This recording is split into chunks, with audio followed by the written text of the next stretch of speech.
आप सबको जय मसीह की। आज तारीख है 28/3/2026 और हम लोग सुबह का वचन पढ़ेंगे। हम पढ़ेंगे लूका की पुस्तक में से उसका 4 अध्याय और 31 से लेके 44 वचन तक।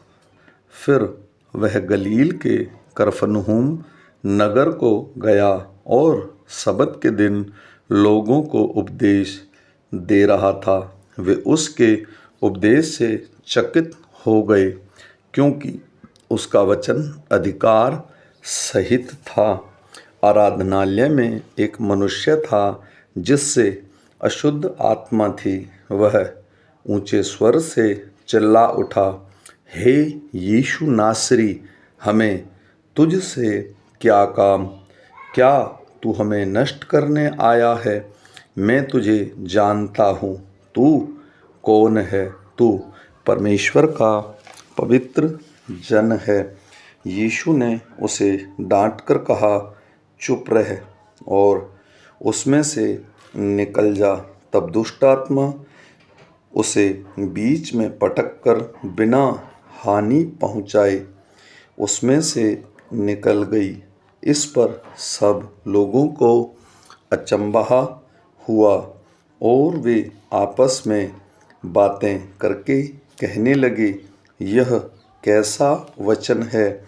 क्योंकि वह अधिकार और सामर्थ के साथ अशुद्ध आत्माओं को आज्ञा देता है और वे निकल जाती हैं। इस प्रकार चारों ओर हर जगह उसकी चर्चा होने लगी। वह आराधनालय में से उठकर शमौन के घर में गया। शमौन की सास को ज्वर चढ़ा हुआ था और उन्होंने उसके लिए उससे विनती की।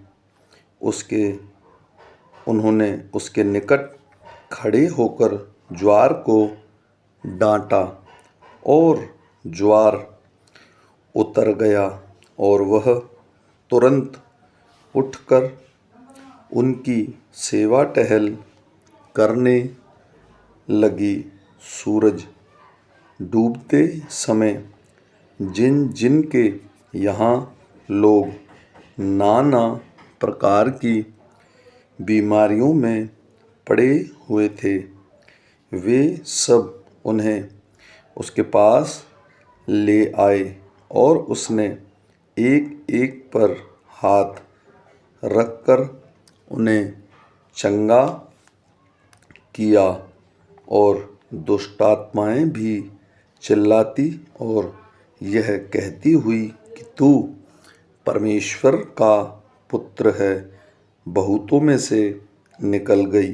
पर वह उन्हें डांटता और बोलने नहीं देता था, क्योंकि वे जानती थी कि वह मसीही है।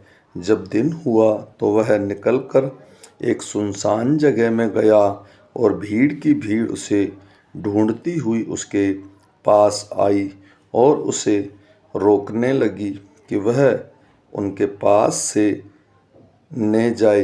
परंतु उसने उनसे कहा, मुझे अन्य नगरों में भी परमेश्वर के राज्य का सुसमाचार सुनाना अवश्य है, क्योंकि मैं इसीलिए भेजा गया हूँ। और वह गलील के आराधनालयों में प्रचार करता रहा। आमीन।